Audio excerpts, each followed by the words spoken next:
کہتے ہیں کہ ایک بارات جا رہی تھی دریائے دجلہ میں، بغداد میں دریائے دجلہ ہے، فرات اور فاصلے پر ہے، فرات کربلا کے ساتھ۔ السلام علیکم ورحمۃ اللہ وبرکاتہ۔ ناظرین، امید کرتا ہوں آپ تمام دوست خیر و عافیت سے ہوں گے۔ اس ویڈیو کو مکمل دیکھیں، دوسروں تک پہنچائیں، لائک اور سبسکرائب ضرور کر کے جائیں۔ کہتے ہیں کہ ایک بارات جا رہی تھی دریائے دجلہ میں، بغداد میں دریائے دجلہ ہے، فرات اور فاصلے پر ہے، فرات کربلا کے ساتھ، اور اس میں ڈول بج رہے تھے اور دولہا دلہن بیٹھے ہوئے تھے اور لوگ تھے اور جی نغمے اور گانے گا رہے تھے۔ دریا موج میں آیا، ایسی لڑکی دی، کشتی ڈوب گئی، اور اس دولہے کی ماں جو تھی وہ کئی بارات سے رہ گئی تھی، وہ اسی جگہ آ کے ماتم کرتی تھی۔ 11 سال بعد شیخ عبد القادر جیلانی وہ وہاں آئے، گزر رہے تھے، پوچھا بی بی کیوں رو رہی ہے؟ کہا وہی حضرت میرا تو سارا سرمایہ ڈوب گیا، دولہا دلہن محلے کے لوگ رشتہ دار سب ڈوب گئے۔ کہا پیرانی پھر جوش میں آیا اور دریا کو کہا، دریائے دجلہ کو، کہ پوری کی پوری کشتی بما دولہے دلہن کے اور لوگوں کے چاہیے ہوگی۔ فوراً دیکھا تو کشتی موج میں آئی، ڈول بج رہے، طبلے بج رہے، اور یا قربان اور داستاد دوست اور گدا پارا۔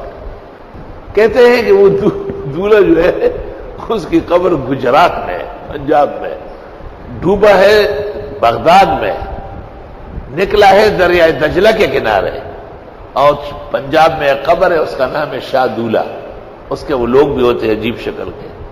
تو یہاں میں ایک قصہ سناتا ہوں، وہ یہ کہ ایک فقیر اور ایک فقیرنی بھیک مانگتے تھے، میاں بیوی تھے۔ فقیرنی کی دوستی کسی اور فقیر سے ہو گئی، اور اس کو کہا کہ تم ایسا کرو کہ دریا کے کنارے دوسرے گھاٹ پر رکشہ لے آؤ۔ گرمی کا موسم تھا، بھیک مانگ کے دوپہر کو کالا باغ وہاں پر پانی پھیلتا ہے، اس لیے مردوں کی لاشیں وہاں ملتی ہے۔ میاں بیوی وہاں جا کے میاں کو کہا تو نہا، میں بعد میں نہاتی ہوں۔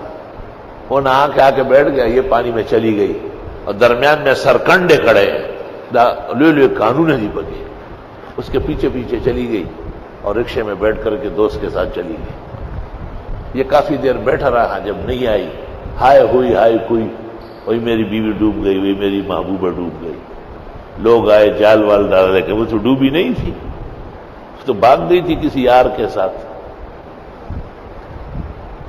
فقیر 10-20 دن بیٹھا رہا، جب تھک گیا واپس اپنے گدڑی اٹھائی، کشکول گلے میں ڈالا، اور پھر جا کے بھیک مانگنے لگا۔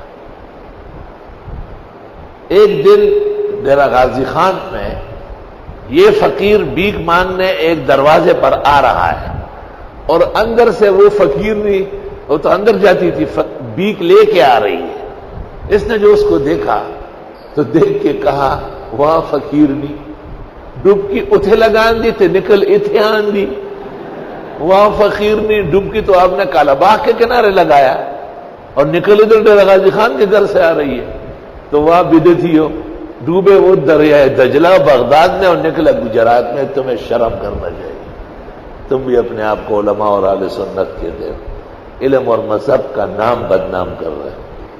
فلا حول ولا قوت الا باللہ۔ اس لیے حضرت مولانا انور شاہ ایک جگہ لکھتے ہیں کہ پیرانی پیر کی اس قسم کی کرامت کوئی مستبعد نہیں ہے ان عقائد اہل سنہ والجماعہ، ولکنہ بالاسف لم یتصل بنا بنقل صحیح، لیکن یہ واقعہ صحیح نہیں ہے، یہ دروغگو نے گڑا ہے۔ ورنہ پیرانی پیر شیخ عبد القادر کی عزت، احترام، تقدس، ولایت آفتاب نیمروز کی طرح واضح ہے، علی الراس والعین۔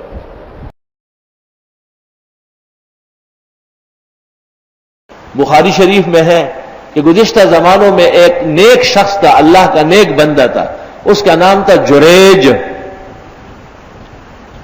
وہ نماز پڑھ رہا تھا اور ماں نے کہا یا جریج بیٹے، تو اس نے کہا الہی امی و صلاتی، خدایا میں نماز پڑھ رہا ہوں اور ماں پکار رہی۔ ماں نے سمجھا کہ نہیں ہے، اس نے بڑی تکلیف گزاری، اچانک نظر پڑ گئی تو یہ نماز میں تھا، تو اس نے کہا اللہم لا تمتہ حتی تریہ وجوہ المومسات، یا اللہ مرنے سے پہلے پہلے اس کو بدنام کر دے گندی عورتوں کے ساتھ. میری آواز کو آواز ہی نہیں سمجھتا ہے. اس زمانے کے ماں باپ بھی بڑے کام کے ہوتے تھے اور اولاد کی نافرمانی پر سخت ناراض ہوتے تھے. اس زمانے کے ماں باپ تربیت نہیں کرتے، اس لیے وہ کاغذی قسم کے ہو گئے. مانا مانا، نہیں مانا تو نہیں مانا، جیسے پڑوس کا کوئی لڑکا ہو. مجھ سے ماں باپ نے پوچھا کہ ایسا کیوں؟ میں نے کہا تم اللہ کے نافرمان ہو چکے ہو. سفیان ثوری کہتے ہیں جب میں اللہ کی نافرمانی کر لیتا ہوں، صبح غلاموں کو دیکھتا ہوں تو نافرمان ہوتے ہیں، جب استبل میں جا کے گھوڑے کو دیکھتا ہوں تو لاتے مارتا ہے، جب واپس آ کے معافی مانگ لیتا ہوں اور 2 رکعت توبے کی پڑھ لیتا ہوں، سب سے سٹ ہو جاتے ہیں، تمام تابعدار ہو جاتے ہیں. کیکر کے درخت میں کبھی شاتوت آئے ہیں اور شاتوت کے درخت میں کبھی کسی نے کانٹے دیکھے ہیں؟ اچھائی کا نتیجہ بہتر ہوگا، برائی کا نتیجہ بربادی کا ہوگا. خیر جی، تفصیلی واقعے فضلاء جانتے. وہاں جنگل میں کوئی عورت تھی، وہ کسی چرواہے سے حامل ہوئی اور جب بچہ دے دیا، لوگوں نے پوچھا کہ یہ کہاں سے، تو اشارہ کر لیا جریج کی طرف کہ یہاں جھونپڑی میں ایک صوفی صاحب بیٹھا ہوا ہے اور اس نے یہ کارنامہ انجام دیا ہے. تو ویسے بھی لوگ یہ صوفیہ نیک لوگ پہ جلدی چڑھاتے ہیں. لوگ آئے، مارا پیٹا گھسیٹا اور اس کی وہ جھونپڑی وغیرہ گرا دی. اس نے پوچھا کہ ماجرا کیا ہے؟ جریج نے کہا تم نے تو اس عورت کے ساتھ گناہ کیا ہے یہاں تک کہ بچہ پیدا ہوا. اس نے کہا میں نے نہیں کیا ہے. کہا یہ عورت کہتی ہے، جھوٹ بولتی ہے. وہ چھوٹا بچہ جو پیدا ہوا تھا گود میں، جریج نے کہا کہ یہ بچہ بولے تو آپ لوگ مجھے چھوڑ دیں گے. تو لوگوں نے کہا کہ بچہ تو 2-3 دن کا ہے. کہا میں اپنے اللہ سے کہتا ہوں اس کو گویا کر دے گا. اتنا باکرامت تھا. صرف اخباری اور چالو پیر نہیں تھا، سچا عابد تھا اور ولی تھا.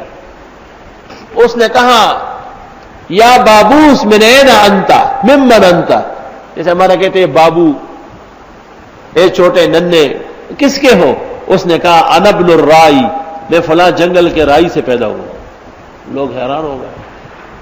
جریج سے معافی مانگی اور کہا کہ ہم یہی جھونپڑی سونے کی بنا کے دیتے ہیں. انہوں نے کہا ہاں، جیسے پہلے تھی ویسے بنا کے دیتے. بخاری میں کئی جگہ صلات سے شروع ہوا ہے واقعہ.